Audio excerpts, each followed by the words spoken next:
Okay, great. Well, let's go ahead and get started. So today it is my great pleasure to introduce my good friend and colleague and one of my favorite speakers, Maciej Capinski. Today he's talking about a topic very close to my heart, is computer-assisted proofs for transverse collision and near collision orbits in the restricted three-body problem. So thanks a lot, Maciej.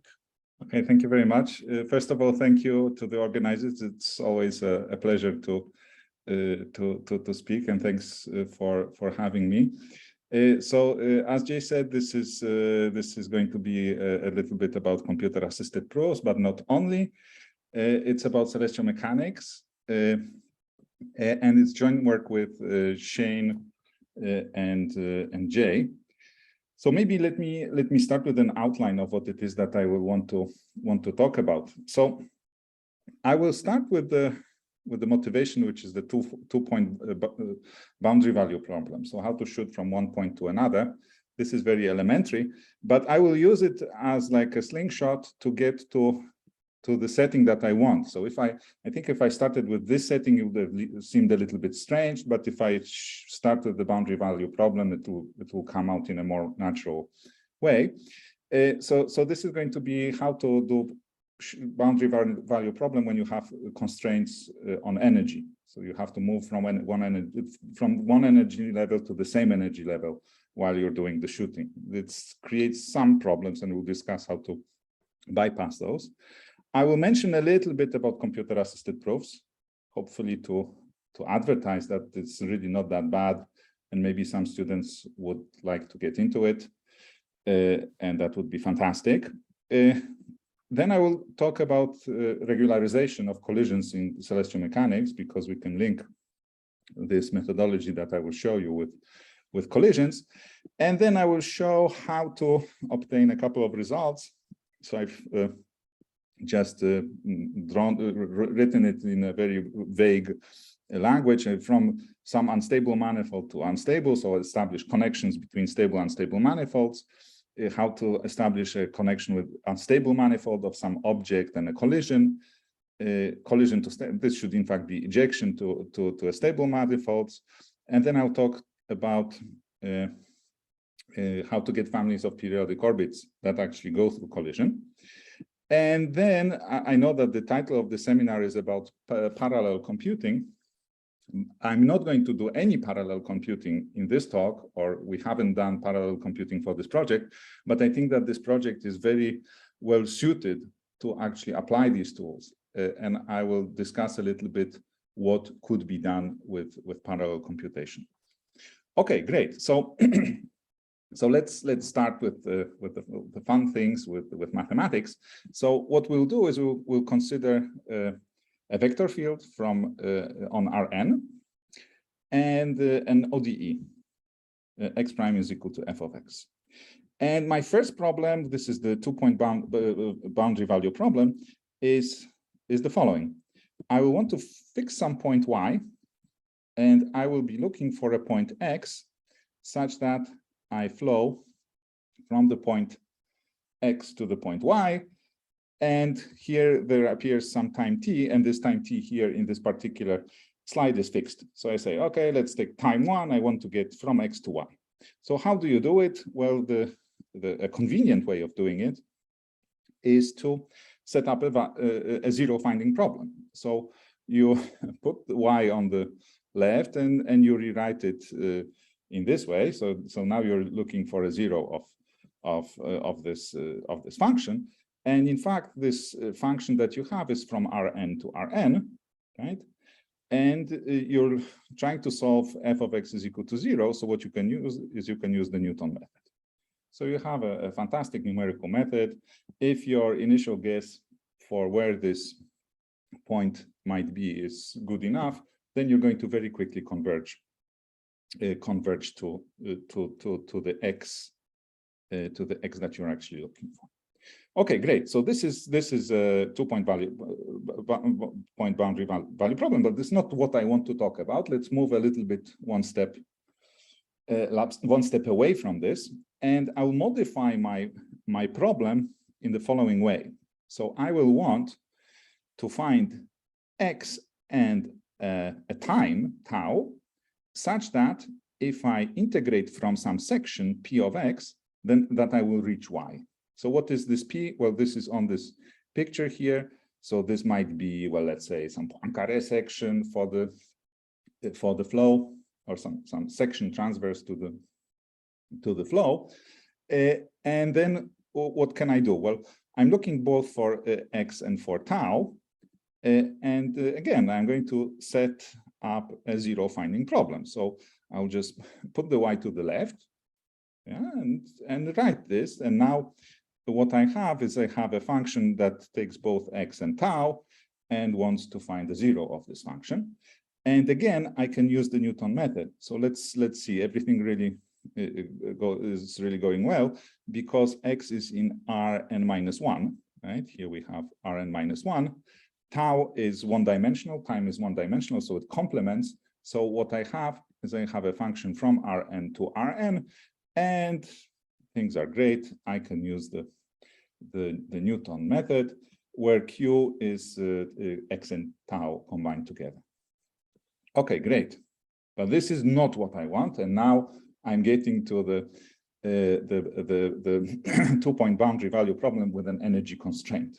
So I will be more specific here because I will want, at the end of the day, I will want to talk about Hamiltonian systems. And not only that, I will want to talk about the restricted three-body problem, the circular restricted three-body problem.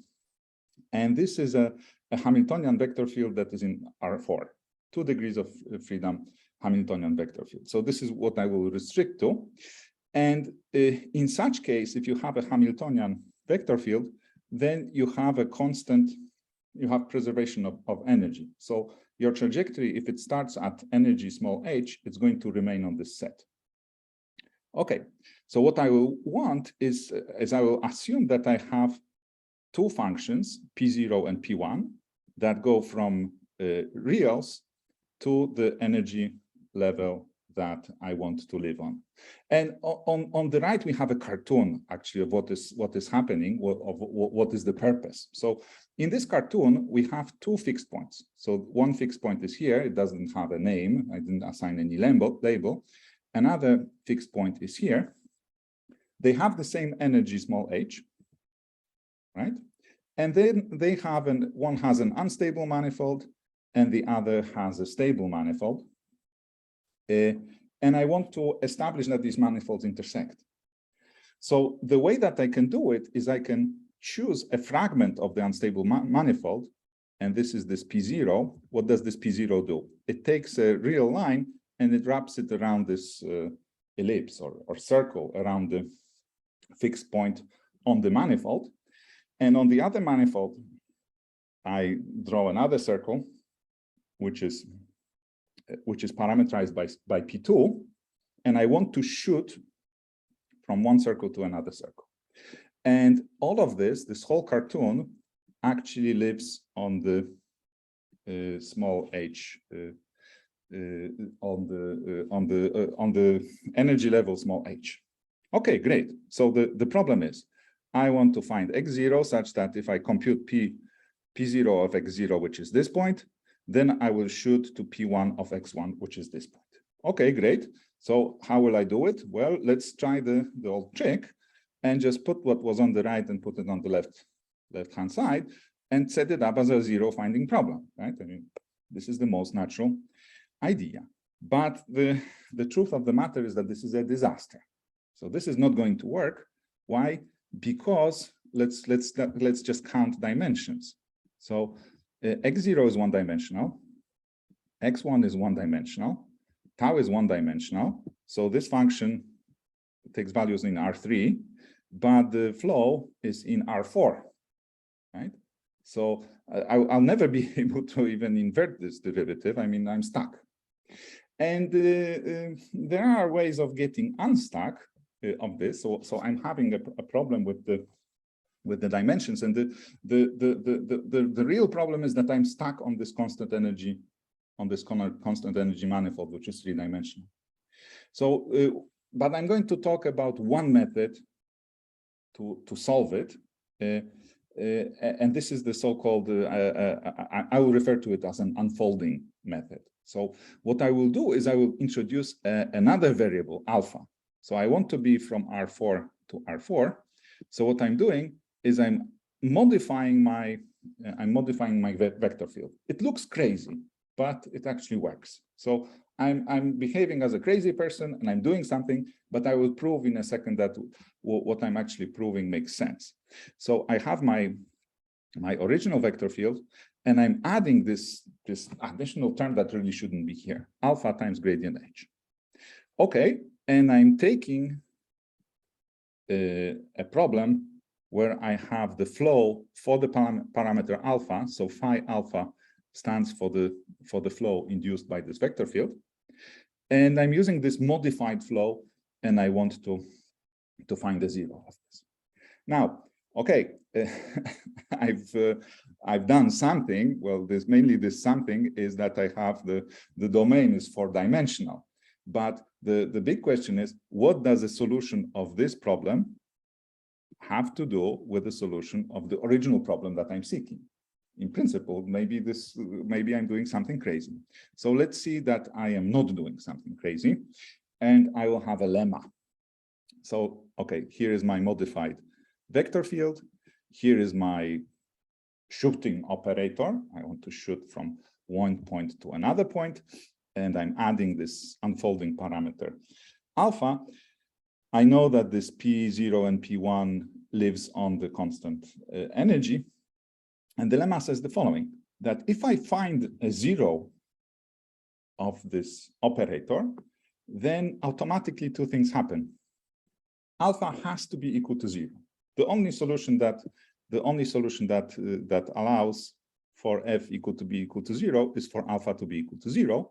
And at the same time, if this is so, then I've actually solved my original problem, because when alpha is equal to 0, this term disappears.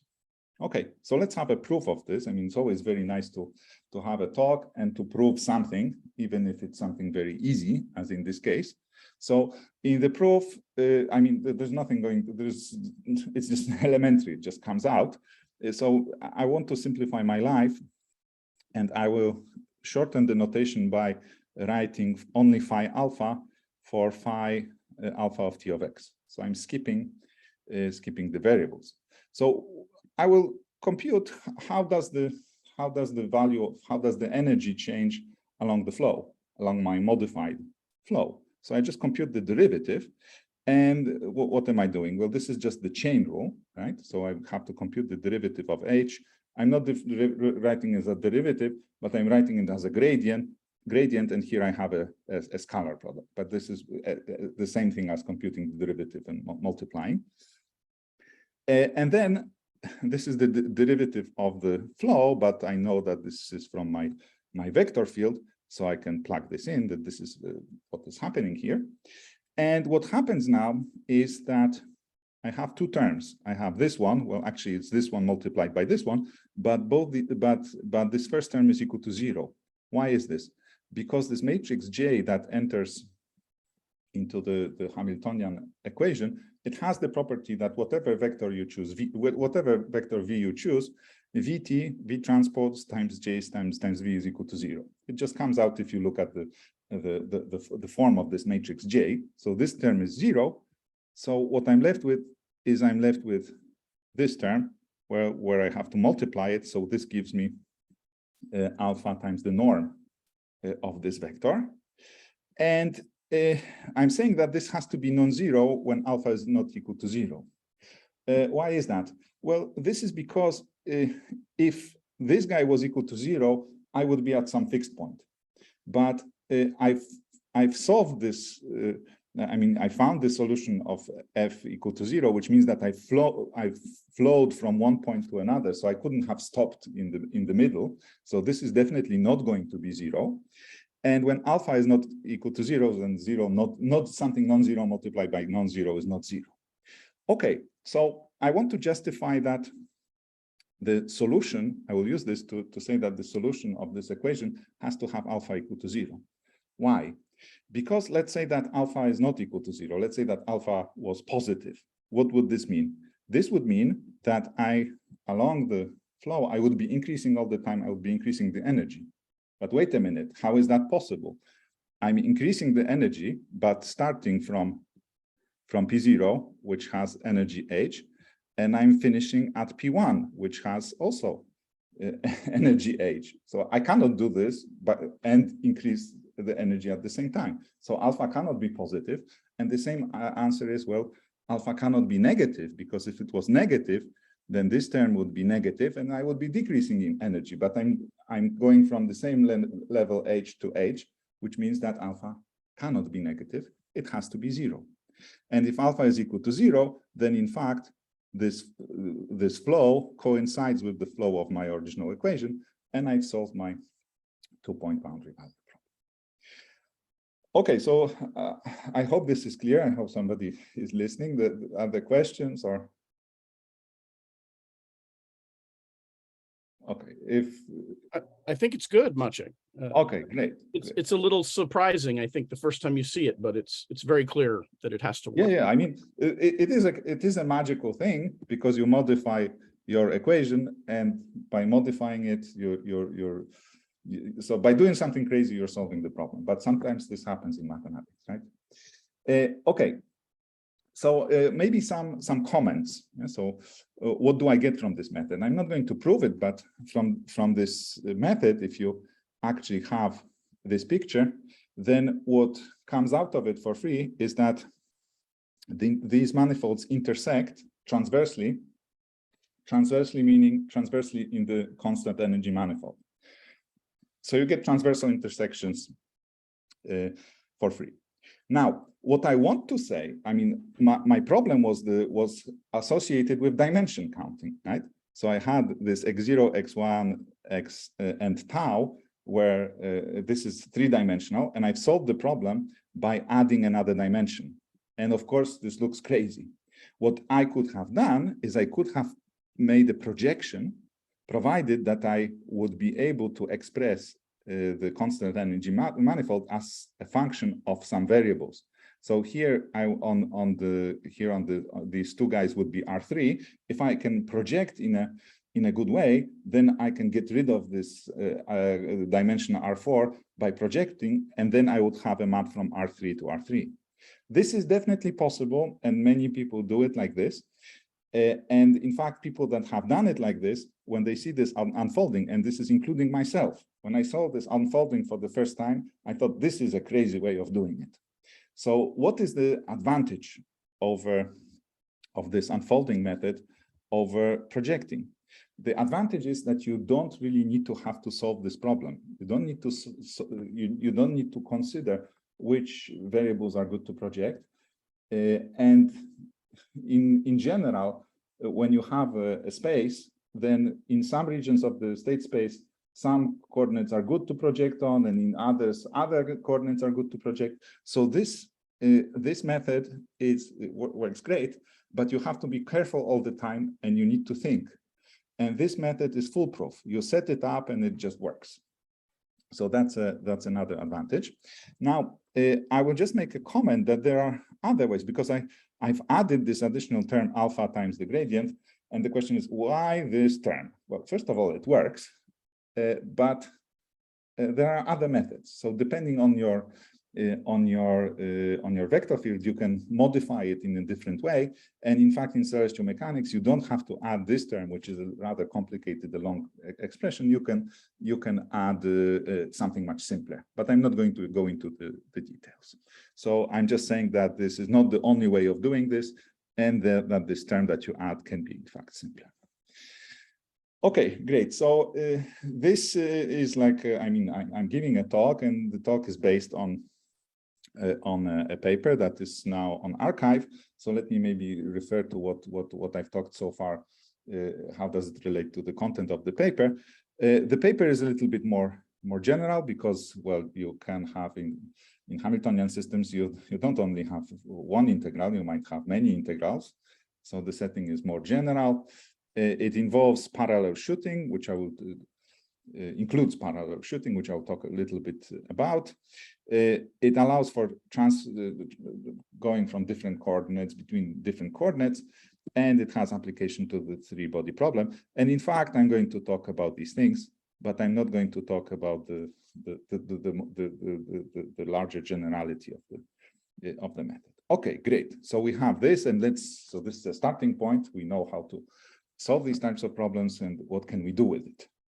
Well, if you do numerics, then okay, so I'm back to my original problem, right? The problem from this picture. But let's say that this integration time that we have here is very long. So this is bad for numerical purposes, and in such case you might want to subdivide your time of integration into smaller fragments. This is particularly important when you're doing computer-assisted proofs, because long integration time leads to long errors, to large errors, so to large overestimates of the sets that you're working on. So what you can do is you can set it up as a shooting problem. So this is, I mean, if anybody's seen parallel shooting in their life, well, this is exactly what it is, right? So we take from alpha to 0, we compute P0, and then we flow, and we want to land at x1. So this is x1. So I do minus x1 if I solve that this is equal to 0, then I'm shooting from one to the other, right? And so forth. I go along the coordinates. The one thing to note is that I am using my modified vector field. So I'm using this phi alpha. So I have, in fact, this nice setting where I have these are one-dimensional, right? X0 and Xn are one-dimensional. All the other guys in between are n-dimensional. There is the tau, there is the alpha, and actually the coordinates match, and you can use the Newton method. So this method is also well suited for parallel shooting. And if you do it, so let's say, so this is what I've done is I've written out the Hamiltonian for the planar circular restricted three-body problem. So this is, I'm pretty sure that there were people talking about this problem. So maybe let me not waste too much time on this. Well, we have this Hamiltonian describes the motion of a massless particle under gravitational pull of two bodies, and this little particle does not have influence on these two bodies. And in fact, here on these pictures, these two bodies, these primaries, one is here and the other is here. And here on this picture, this is one primary, this is another primary. So here, this is the case of equal masses, right? And on these particular pictures, the parallel shooting method has been used to find connection between stable and unstable manifold of a fixed point, which is called L4. So here is a fixed point. This is all a projection on the plane. The system is in it's four-dimensional really. So this is just a projection. There is a green and red circle, which is probably not so well visible here. And one is the unstable manifold, and we flow, and we come back to the stable manifold. So this is precisely this picture from this cartoon, but this is what it looks like. This is what the picture looks like in real life. And there are two different connections. Here is a symmetric one. Here is one that is not symmetric. Okay, this is very good, and you can do this in MATLAB, or if you have an integrator, you can do these kinds of simulations. But the nice thing about it is that you can actually turn this into a computer-assisted proof. So what do I mean by a computer-assisted proof? Well, there is a really cool result that if you want to start computer-assisted proofs, this is one of the simpler methods for getting a computer-assisted proof, and this is the interval Newton method. And in fact, for the interval Newton method, let's forget about the flow, let's forget about everything. Let's just consider a function from Rn to Rn, a function from Rn to Rn, which is differentiable. And the theorem says the following, that if you have a cube, in this case, this is R4n, but it could be Rn, and So this is like a product of intervals. It's a cube, high dimensional cube. You have some point in the interior of this cube. And if you can validate that f of x, so this is the value of the function computed at this point, and the derivative, the bound on the inverse of the derivative for all the points in this set x, in this cube, if you compute this, this becomes a set because it's all possible values. So this is a set. You subtract it from the point, so you get in fact something that lives in Rn, in R in this case 4 times n. And if you can prove that, or if you can check that this is a subset of the set X, then there exists a point X star inside of the set that f of x is equal to 0. And if you do this, then you can validate that f of x is equal to 0 for some value, right? And you can solve, okay, so let's say that you had a shooting problem and you build a little box here, you build a little box here, you build a little box here, you build a little interval here, right? So you build a cube, this is your big X, this is your cube, and you validate that inside of this cube, you have the true solution. So in fact, what you see here, these are pictures that have been validated by a computer-assisted proof, and the validation is very, very precise. It's 10 to the minus 10 accuracy. So this method works very well. But if I tell you, oh, this works very well, people think, well, it's kind of magic. What do you mean it works very well? What is this interval arithmetic? What are these rigorous computer-assisted bounds and so forth? Well, to compute these bounds, you have to be able to compute a number of things, and in particular, you need to be able to subtract, multiply, add intervals, right? So this is easy enough, right? You can imagine how to add two intervals so that you are sure that in the results that the result contains all the possibilities, and this actually captures the essence of computer-assisted proofs, right? This is what you want. You want to have an operation, and then you have an overestimate that you are sure encloses the true result. But for this, you need more than just adding and subtracting, multiplying, dividing. You need to be able to compute rigorous bounds for the value of some function f. You need to be able to compute a bound on the derivative of some function. You need to be able to invert a family of matrices, so like an interval matrix. And in particular, if we remember, this function that we wrote actually comes from the flow. You have to integrate. So in fact, in here, in this expression, is a hidden integrator, interval integrator, that you have to be able to compute a bound on what is the flow if you start from a whole set of initial conditions, and how to compute the derivative of the flow with respect to the initial condition. So this, now you look at it and it looks hopeless. I mean, how the hell am I going to do that?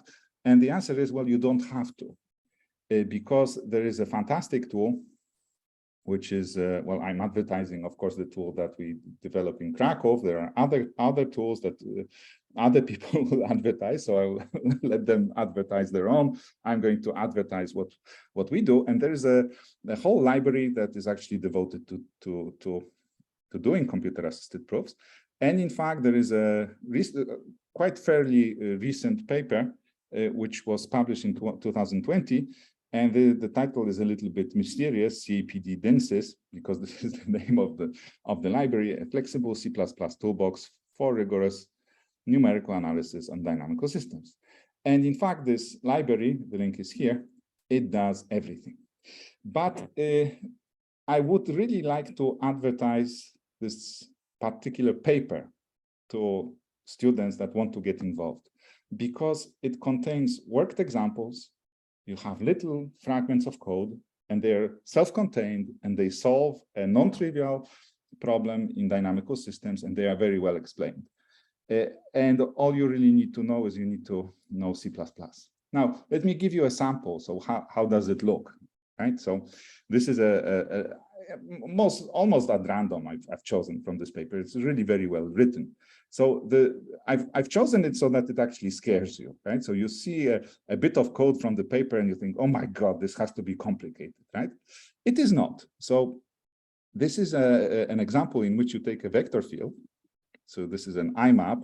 So this is a vector field. The variables are x and dx, and the function is dx and minus sine of x. So this is, in fact, x double prime is equal to minus sine of x. This is what you're integrating, right? Because x prime is dx, dx prime is minus sine of x. This is the vector field. And in fact, this is how all the vector fields are written out into CAPD. You write it as a formula. So if you can write it as a string, the CAPD will import it and interpret it. Okay, so what happens next is we have some solver and some time map. Time map is just a flow, and then you have to represent somehow a set. So this particular snapshot of a code is about set representation. And in fact, it makes sense to write it as a point plus some shifted set. So this is what it talks about. So in fact, what you have is these two sets. One is x0 plus c times r0. Well, okay, what is x0? Well, you can actually see what it is. Yes, I vector, which is 2.5, 2.5. It corresponds, right? And then you have r0. So this is like your box, right? And you can see how it's done, how a matrix is written, right? And then you declare this set, and then this is just the time to map on this set, right? So this is essentially this part, right? And this particular paper gives very simple elementary examples, and it shows you how to compute these components and how to get into computer-assisted proofs for dynamical systems. If you work from a couple of these examples, you will know more or less as much as I know how to do it. It's a really very well written, fantastic paper. Okay. So now that we believe that hopefully believe that computer-assisted proofs are possible, let's come back to what we were doing and then push it a little bit further and do something more fun with it, right? So we have this problem where we want to shift from P of x0 from P0 of x0 to Pn of xn. We can set up a shooting operator, and we can look for f of x equal to 0 by using, let's say, Newton method or interval Newton method if we want to turn it into a computer-assisted proof. Okay, great. But I would like to do something more fun. I would like not only to prove a connection between the, let's say, unstable manifold and the stable manifold, but I would like to prove a connection between unstable manifold and collision. And for a collision, well, this is a disaster, because if you have a collision, the force, the attracting force, goes to infinity because you're dividing by the distance, right? So you're dividing by 0 in your vector field and it explodes. So I would like to talk about how to get rid of this problem. And this is a very classical thing. I have absolutely no hand in inventing any of this. This is all classical stuff. But I want to show you how it works, and I want to convince you, and then I will point you to sources, because it's actually very cool. So this is about Levi-Civita regularization. And in fact, this slide is not about Levi-Civita regularization. It's about a silly example to give you the flavor first, but then I will talk how Levi-Civita works. So what I will do is I will consider a vector field, and so this vector field is from two parts. There's f, and you have 1 over g. So g is something positive, and well, a good thing to think about is, let's say, 1 over x squared, right, that you have here, right? And then, of course, this would be this point shifted to the origin, and then you have a disaster, because at the origin you're dividing by 0. Oh my God, what can we do, right? And the thing is, well, let's not panic. Let's try to do something clever and think outside of the box, right? And the good way to solve this is actually to change time. Say, okay, I don't want to compute with respect to the original time t. I'm going to change to some time that will move as my point travels through the phase space. So I do this time change, and I look, okay, with this time change, what would be the vector field? So I compute the derivative of the solution, right? And what have I done here on the right? Well, I've done nothing. This is just the chain rule, right? So this is derivative of t with respect the x with respect to t, derivative of t with respect to s. But now let's have a look. Look, this is this guy, right? And then I multiply it by my time change formula, which is g of x. So this g of x and this g of x, they just cancel out. And what I'm left with is I'm left with f of x, right? So in this new time that I've changed, I have a very well behaved ODE. So I've gotten rid of this division by zero by changing time. And this is the essence of the Levi-Civita regularization. You have to change time in a clever way so that you remove the singularity. And this change of time is really not complicated. It is actually that. It is what I've written here. But I've swept a little bit of the dirty, the difficult things under the rug. So I will now tell you a little bit more about Levi-Civita regularization, because changing time is not enough. So let's see why. Because, and this is a true picture, this is what happens. So if you have an orbit from the unstable manifold, if it reaches and it collides with the mass, with the planet, then there is an orbit which is symmetric to this that ejects. So in fact, you can think of this as a single orbit and think of it as a billiard, right? The little particle hits something and then bounces off the wall. And this is precisely what happens. So if you just changed time, you would get a trajectory that goes here and then has to make a complete U-turn, yes, and come back. So this thing would never be differentiable, and it would just changing time is not going to solve your problem because of this kink that you have here. But how to remove this kink? Well, removal of this kink is very, very simple. So in fact, in these 4 points, I'm telling you how Levi-Civita works. So this is a recipe. Okay, so the first item is really easy. Shift the collision to the origin. What do I mean collision? I mean make this fixed point. Make the mass where you have the singularity. Make that your fixed point, and then consider these xy coordinates and write them in complex, and then consider the variables in which you will want to regularize the collision as w, and the original are w squared. Okay, so this is horrible, and the question is why, right? Because w squared, if you have complex, this is like this is not invertible. This is this is a weird thing to do. So let me explain why. So if I do w squared, what am I doing? Well, this axis is going to shift by an angle of 90. You kind of multiply the angle twice, yes? This axis is going to increase twice. So the length was, this was the length, so we have to add this length. So if you had an arc here and you had an arc here, then these one would tilt by 90 degrees, the other would tilt by 200 and whatever, 70, right? And what you would get is you would get exactly this kink.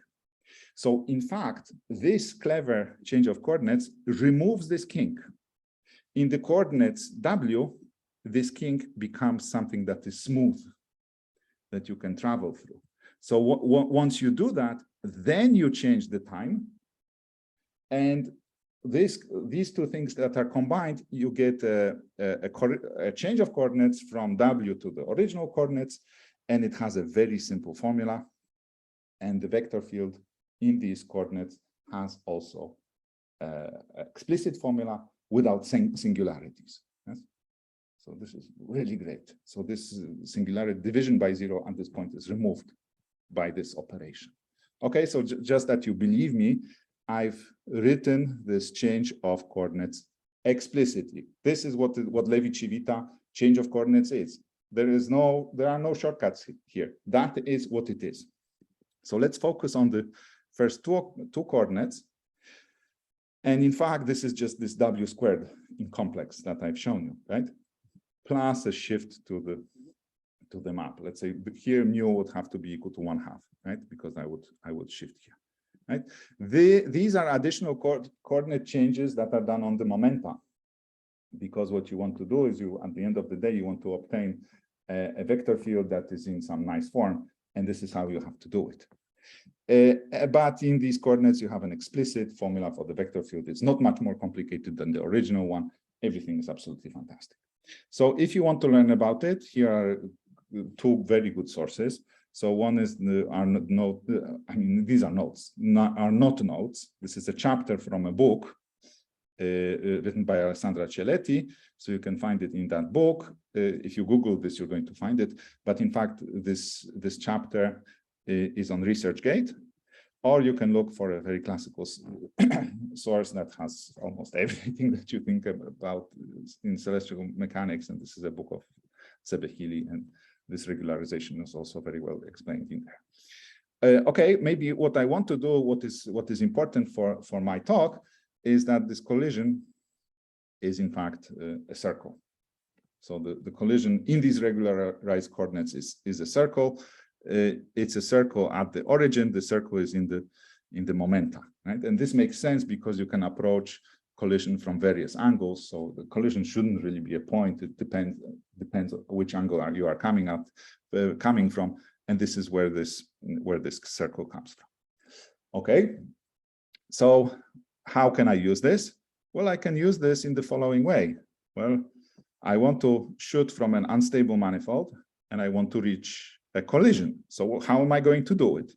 Well, I need to have some circle, some parameterization of a circle on this manifold. How to do it, I'm not going to tell you. Jay is an expert. He will, if he has some talks here at the seminars, hopefully he has talked about these types of methods. The parameterization method can be used. So you have this from the parameterization method, you get the circle, then you flow it by some time tau that you need to find, and you subtract from x1, and x1 is actually exactly here. So you do, this is PU of x0, you flow it, this is x1, and then what you do is you move into the regularized coordinates, because you're going to start to flow towards this explosion, right? So you don't want to be doing it in original coordinates, you want to do it in regularized coordinates. So this change is into regularized coordinates, and x2 is now in regularized coordinates, and then you flow by some fixed time s, and this is already a flow in regularized coordinates, and this is depicted here in original coordinates, right? But the actual computation is done in regularized coordinates, and you want to hit some point on the collision. But how do you get a point on the collision? Well, a collision is a circle. So you can get your PC. This is the very natural. How do you do it? Well, it's a circle with radius square root of 8 times 1 minus mu, right? So this is how you parameterize that circle, right? And if you actually are able to solve for 0 of this function, then you've got your connection between the unstable manifold and collision. And of course, it can be done also as a computer-assisted proof. You can do the same to have a connection between the ejection, right? So this is an ejection. So you start from a circle and you do the shooting. So this integration is in the regularized coordinates, then you move to original coordinates, and then you shoot to the stable manifold. So you can get this. Okay, but you can get, I don't know, how much time do I have? 5 minutes, or should I wrap it up? You're fine. Just as long as you want. Yeah. Okay. So I will definitely not go, because I started 4 past. Yes, I kind of didn't start sharp. So if I finish before noon, then I think I'm not overstretching it. Hopefully. Okay. So I want to talk about something cool, because I mean this is already cool, right? Connecting with collisions is pretty nice, but I would like to spice it up a little bit. And I'm going to talk about how to get symmetric orbits. So this is a very classical Lyapunov orbit. And then I'm going to link these symmetric orbits with collisions. So I'll talk about how to get symmetric orbits. So the the circular restricted three-body problem has the time reversing symmetry. So what does it mean? It means that if you take any point X and you flow it and you compute the symmetry of this, then it's the same as flowing the symmetric point, but backwards. So, I mean, I'm going just to draw something. If I integrate from the top here to the right, then it's the same as doing the symmetry. So the symmetry is doing taking the lower point and flowing backwards in time, right? Yes. So this part is the same as this part, and this is a true feature of the circular restricted three-body problem. And there's a nice lemma that I will use, which says that if you have 2 points that are self-symmetric, so this set is defined in this way, and you can shoot from one symmetric point to another symmetric point, then you found a periodic orbit. Okay, so how does the proof go? The proof is elementary. So you want to compute this. And then what? Well, this is just the property of the flow, right? Since y is equal to phi t of x, yeah, so this equality is pretty obvious. The point y is S-symmetric, so I can put S here. Then I'm using the symmetry property. So, I mean, slightly, we have to kind of see that this is true, but I'm using the symmetry. And then I've landed, I mean, phi minus t of y is just x, right? So this is S of x, but the point x is S-symmetric. So what I've done is I've landed back on my point, which means that I found a periodic orbit. This is pretty cool. And how am I going to use it? Well, I'm going to use it to get periodic orbits that reach or pass very near a collision. So this is a periodic orbit. This is the primary here. This is where the singularity is, and I'm kind of getting this orbit. I mean, there is only one collision orbit on this picture, the one that is in blue, the darkest one. This is the collision orbit. The others are periodic. So how do I do this? Well, I have my set of symmetric points in the original coordinates. If you check, then it turns out that these symmetric points in the original coordinates and the symmetric points in the regularized coordinates kind of switch role. So you have to check the formula. I mean, you have to believe me in this particular point. And then what you do is you set up a shooting operator, right? So you shoot from here, but you want to shoot from symmetric points in regularized coordinates. So this is shooting from these symmetric points. And here you want to flow by some time s. This is in this red region. Then you want to change coordinates, right? And you want to shoot to symmetric points which are here, which are not in regularized coordinates, in the original coordinates. And there is maybe a little bit of debate. What is this ph hat? These are in fact functions chosen so that this point lies on an energy manifold with energy equal to h. I have to ensure that both these parameterizations lead to points that have the same energy. So this has to be done, and there are explicit formulas how this p y and how this p hat x have to be chosen so that the point has energy equal to small x. So you set up your shooting operator, and in fact, if you show that f of x is equal to 0, there are two possibilities. If y is equal to 0, this means that you are shooting from a point that has 0, 0, so it means that you're shooting from a collision, right? So this means that you're shooting from a collision to something, and then by symmetry to a symmetric point, and then by the symmetry argument, by this lemma here, you have another part of the trajectory. Or if y is not equal to 0, then you in fact obtain a periodic orbit. So this picture is a little bit of a mess. Let me show you more precisely how it looks. So here's a close-up, and for low energy, you have something like this, right? It goes, turns around, and then comes back like this. But if you increase energy more, okay, if you increase energy more, you get this collision. And if you increase energy even more, this kind of bump gets pushed on the other side. This bump gets pushed on the other side, and you have like this fish shape for your periodic orbit, right? So this is what happens if you draw a bunch of this, then maybe you don't see it as well, right? And maybe let me show you a picture in the regularized coordinates. So in the regularized coordinates, this is how it looks. You have this guy, and the collision is completely regularized. You don't see it. Yes. Of course, if you kind of compute this W squared, right, then you see the kink, right? You go back to the original coordinates, you see the kink. Here there's a little indent, but this is where the other orbits pass close to a collision. There is another mass here, and this is a close to collision. Okay, I'm not going to go into detail, but we also do double collisions, right? So you have in equal masses cases, you can use the symmetry so that you hit two masses at the same time, and you have a complete mess, but this is just maybe for fun. And I don't want to go over time, so maybe a couple of minutes for future work for students that want to do parallel computing, right? Where's the scope for parallel computing?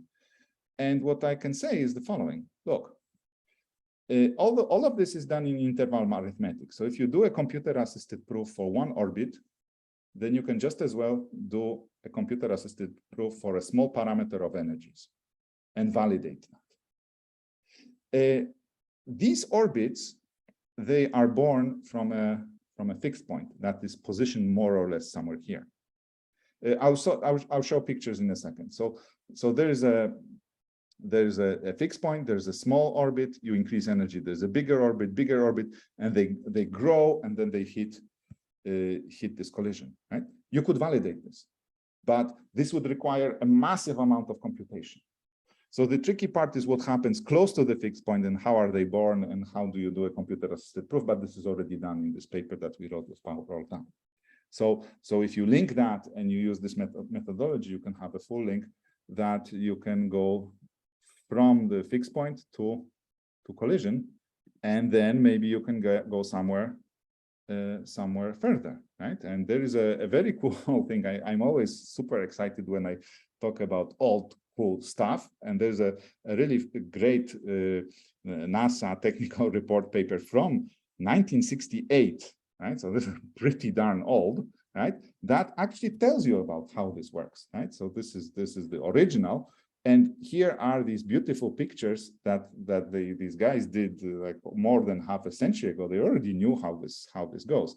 This is in fact this family of periodic orbits that reaches collision, right? So you start with a small. This is the same, but it's a mirror image of the pictures that I've shown.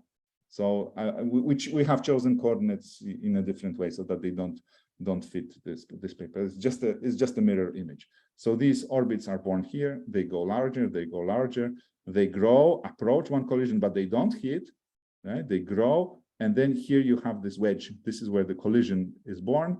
Then you have this fish here, and they continue. And this is something that I was not talking about. They continue further on, and in fact, you have another bifurcation.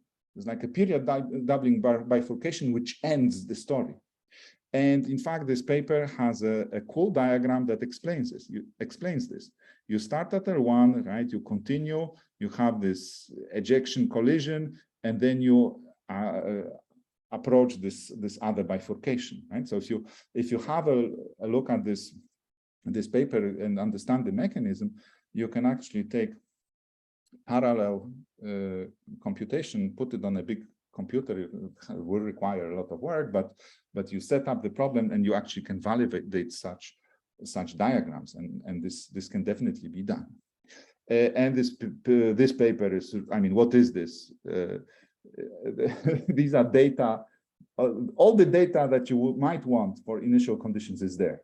So for these are numbers written in a vertical way. I just want to show how cool this is, like old school NASA stuff. I mean, everything that you need is there, and it's you just pick up and turn it into a computer-assisted proof. Okay, so let me wrap up because I don't want to go over time. So what we have in this paper is a shooting method that uses this unfolding technique, and you can use it for getting connections between unstable, stable manifold, unstable and collision, ejection to stable manifold, ejection to collision, periodic orbits passing through collision, and other stuff, right? But I believe that there is scope for future work, and I'm sure that this particular paper is not the only one that you can look for, and use these techniques with parallel computation to get a more global picture for a whole range of energies and not only focusing on small energy ranges. Thank you very much for that is all. Thanks a lot, Maciej. Okay, you know, if people have, maybe Jorge, did you want to stop the recording for the Oh, yes. session?